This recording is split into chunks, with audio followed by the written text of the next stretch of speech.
Justice don't have no mercy in this land.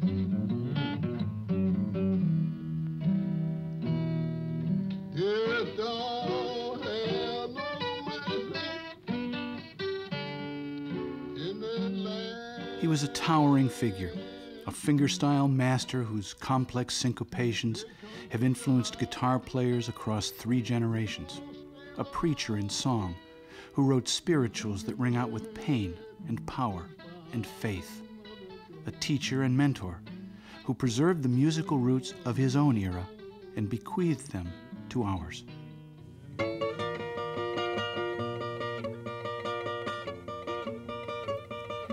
Gary Davis was born in the spring of 1896 and raised on a South Carolina farm. He was blind from early infancy, so he listened to the music of the streets, listened to the music of the church.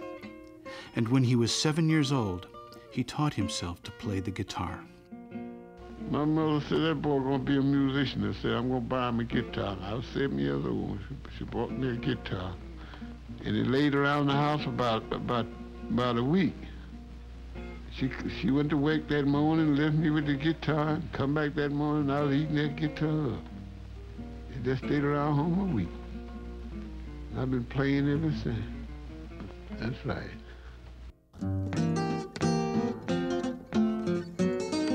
At the age of 16, he moved to Greenville.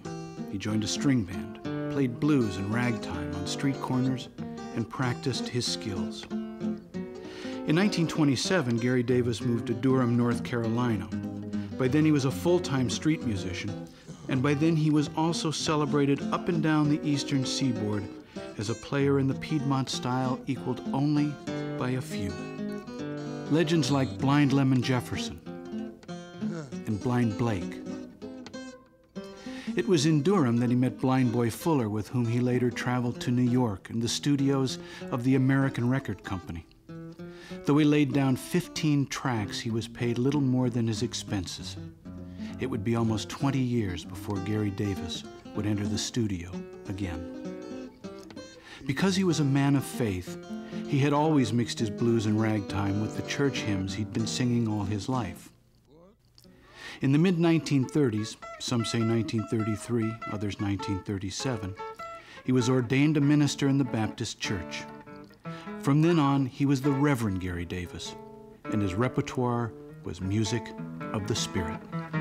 Oh, what a beautiful city. Whoa. Oh, what a beautiful city. To get to the city. Hallelujah.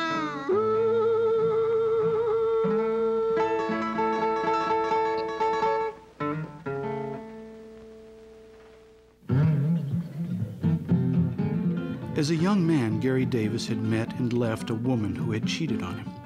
In 1937, he married Annie Wright, who shared his strength and his religion.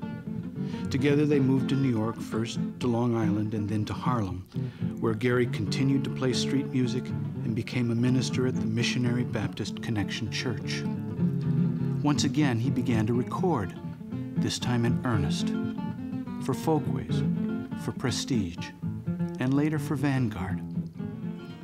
And then came the wave that carried the Reverend Gary Davis from street corner to center stage, the 1950s, the revival of folk music, and the search for authentic connections to its roots.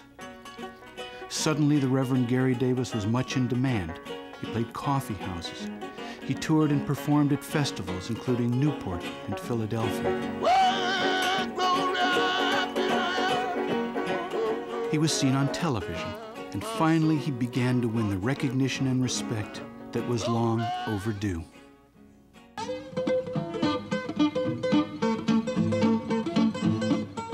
Though he was well into his 60s when the folk revival began, Reverend Davis's skills were undiminished.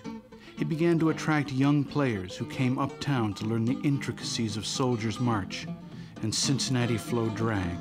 Students like Ry Cooder and Taj Mahal and Jerry Garcia. Good God. Till she sat down on Samson's knee and tell me where your strength lies, if you please.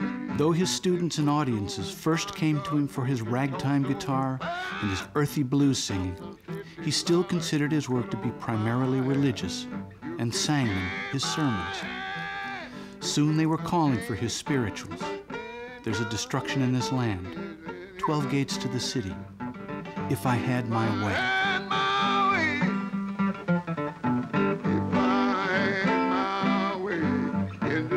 When he reached his 70th year, the Reverend Gary Davis, who had grown up blind and poor, was being celebrated here and abroad. He was traveling and preaching and singing. On May 5th, 1972, he was being driven to a performance in New Jersey when he suffered a heart attack. Later that day, he was gone. More than 3 decades later, and more than 100 years after his birth, his influence still grows. As each new generation discovers blues, folk, and other forms of traditional American music, his signature guitar style and heartfelt vocals continue to teach and to move and to entertain. He was authentic, he was powerful, he was pure. Soon my work will